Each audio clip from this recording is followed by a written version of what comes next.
Hello and welcome back to another Demis Hellen tutorial. We are going to continue the theme of bass this week. Yesterday's video was creating a bass in Silent 1, creating a nice warm running bass. And today we're going to look at making movement in our basses. So this sort of sound that you can hear now has got a little bit of movement, but it's not quite accentuated enough. It's not really flowing as I want it. I'll show you a couple of ideas on how I'm going to automate this, and we'll also look into other ways that you can do that as well. We'll start off with that actually. We'll look at how to do this without doing it within the synth like I'm going to do today. So first things first, I'm just going to loop this section here, and we're going to pick these two basses first. You can hear now that there's going to be a slide into the bass, and it's going to sound like there's a little bit of accentuation there, like the slide is being emphasized by the two basses playing together. Yes, on both basses we have some sidechain, but at the same time that other bass, the low bass that sat on top, is actually making that digital electric metal bass sound a little bit more accentuated on the slide. If we take it away, it's still there, but that low bass, so the way the MIDI has been sequenced, it gives you a little bit more depth into the movement.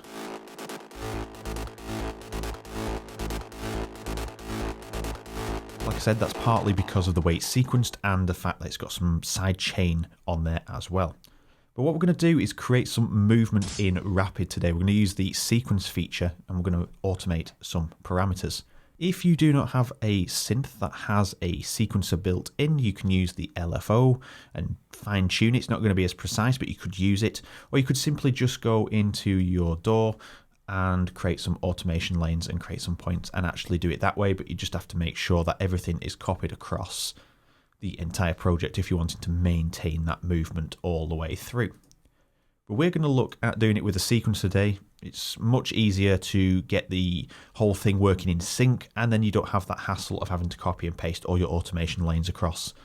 And when you're moving things around, all that automation starts getting a little bit messy. So it's better to just do it in-house, and then it becomes your own mastered preset. So you can see we're using the Blood Brothers preset, and this is the same preset and same sound that I used in a previous video. I'll put that on screen now so you can see that. That is the distortion, making that metal bass sound, which is this one. Just using some very simple techniques. And what we're going to do is start to accentuate that slide a little bit more. And first things first, we're going to flatten everything on here. And I'm going to turn BPM sync and mono/ARP on. And what it's going to do is make sure this continues in an endless cycle. No matter where the track is, it's going to continue that cycle until the track is stopped. At the moment, it's just going to hover around there like it's got retrigger on because it's not attached to anything. But if we attach this to something now, so for example, I'm just going to attach it to treble. It's not really going to do anything in this instance, but you can now see it is cycling through. And we want this to match the tempo of the track. So I'm going to double this to 16ths. And let's see what that looks like when it's playing. That's about right. That is perfect because that is the length of the loop, so that's fine. And all we're going to do is draw in some automation. I'm going to go really steep on these. We might not necessarily go this hard on the sound. But just to manipulate these, it is left and right mouse clicks. Left click for this side and right click for that side if you haven't got to grips with it yet. Okay, so now if you play this, you'll hear accentuated treble on there, but I don't think it's going to work because the filter's not open. But all this does is demonstrate, as you can see here by the visuals, that this is automating that treble in that pattern at that speed. So I'm just going to go in here and reset all. So now this is not attached to anything, and we're going to go root and send this to the EQ. The first thing I'm going to do is accentuate the highs. So in the EQ in this preset, there's only a high pass filter on there, and we're going to turn on our high shelf. Grab B and attach it to the gain. And now you can see it's automating the gain. And as you can see, it's hitting on the ends of the bars, but I haven't sequenced it to where the slide is yet. That is just an approximation where I thought the slide would appear. Now we can fine tune this, which is around this area here. So I'm just going to shift basically what we've done here. And we're going to shift it to, let's just get that to there and shift that back down to there. So now that first wave The slide appears on the bar. That's my ears playing wrong there. So we're just going to shift that once more.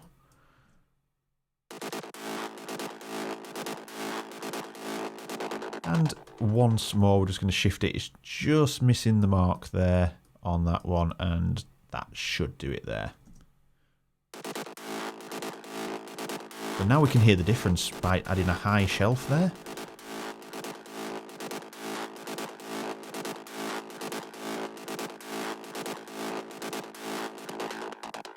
Let's just get this curve feeling nice. I'm just going to bring it in a little bit earlier just so we get that high peak there, and then we'll drop it off pretty quickly there, I think. So it's a little bit too high, so I'm just going to bring that down to a level that sounds suitable.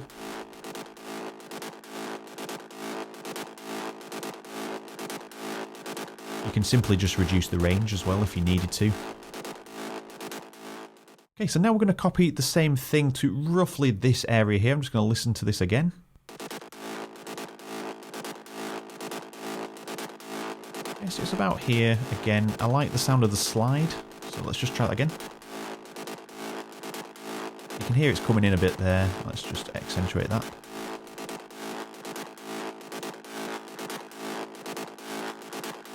Okay, so that sounds a little bit better there in terms of the slide. So we've got the right position, 3 bars before the end. So let's listen to the first one again. Okay, my ears are playing tricks on me. I've been sat here too long creating this stuff for you guys.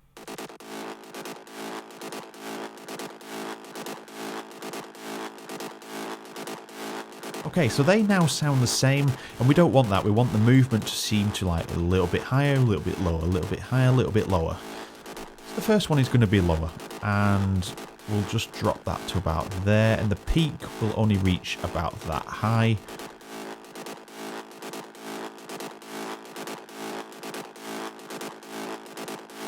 You can see a steeper curve, shallow, steeper, shallow. Perfect for what we're trying to create. So that's just using a high pass filter. Very simple stuff. Let's attach it to something else. We can even assign C and D, because there's only A being used there, but we can use C and D as well if we wanted to do so. Now let's apply that to some noise on this oscillator here. If we look, we can see there's a little bit of automation happening on there when it's playing. So let's just see what that sounds like. Oh, it's a bit over the top, so let's just drag this back.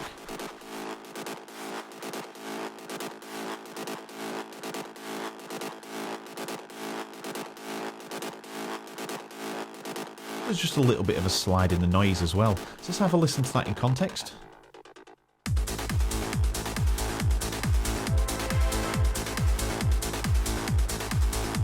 Just get rid of this synth swell. I'm just currently sound picking, so I don't want to put that in there just yet. So if we turn this level down, it's essentially like a mix knob, so we can turn this down. That's what we had before.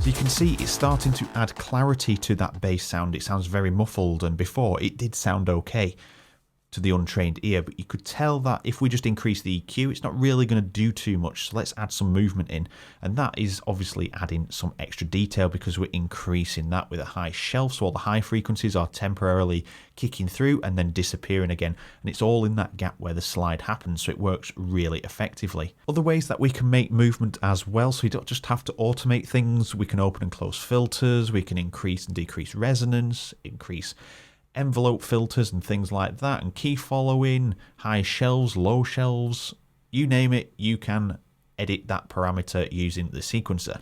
But we can do other things in the synth as well.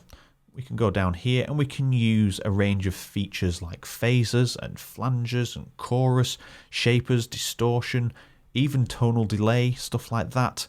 This is all part of helping movement. Even sidechain is part of helping the movement of the track. And again, If you choose to do this within the synth, you can control its parameters as well, or you can use your favourite third-party plugin to do that as well. It really doesn't matter, but if we hit the phaser, this creates movement as well.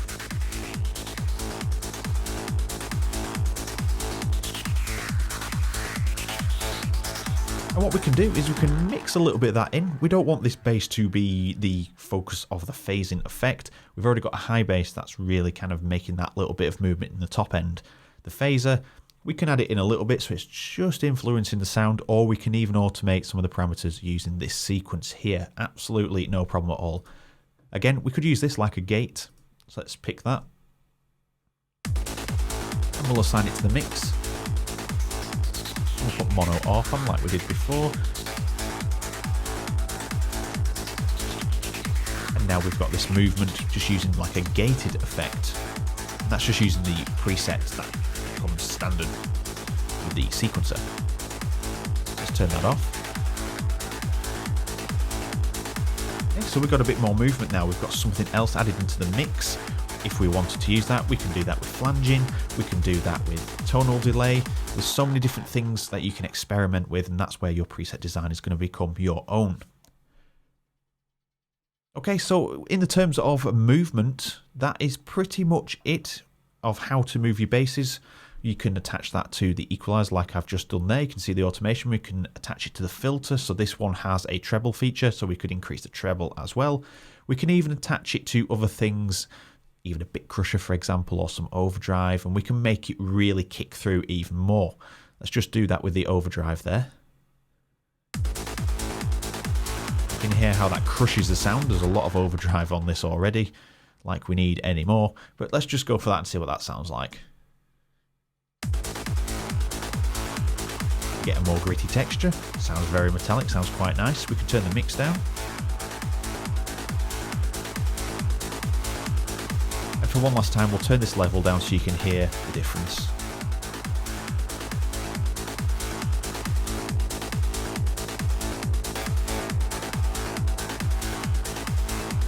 Let's just turn this overdrive off for a second.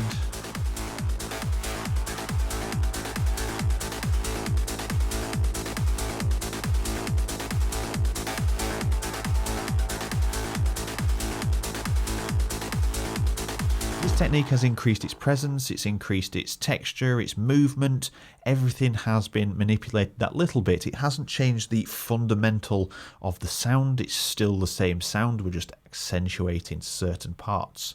And again, don't forget that we can do this using automation within the DAW as well. That is no problem at all, but you're going to have a bit of a mess to keep copying and pasting until you've got your track layout fully sorted. But copying and pasting could be a little bit of a pain, but you would have more control over it. You could change things up every 8 bars, for example. But then again, we can go back into Rapid and we can set this to run at a slower rate, or we can increase the amount of steps that it has. I think you can have 32. So we could do that as well if we wanted to create more variation. And that brings us to the end of the video. Controlling the volume, the shape of certain parameters can help accentuate your bass lines and make them more prominent in certain sections or in between kicks, for example. And it's not limited to synths that can just use a sequence tool. If you are using, for example, Sylenth 1 again, we can just do the automation simply within the DAW via the automation lanes. Yes, you're going to have more mess to copy and paste around, but then again, you will have a little bit more control because you can make fine-tune adjustments all over the place so you can get a true variation across your track. Yes, we can increase the length here to about 32, I think. So we do have another section there where we can create 2 more variations, but then we are limited to only 2 variations. Most of the time that is fine for me, but you could use the automation and you could have infinite variation right across the board. If you enjoyed the tutorial, let me know down in the comments. I get back to everybody. Hit the like button as well, always really does help project the channel forward. And finally, hit subscribe and the bell icon to hear about the videos first on Monday, Tuesday and Wednesdays. So thank you very much for watching, and I will see you all in the next video.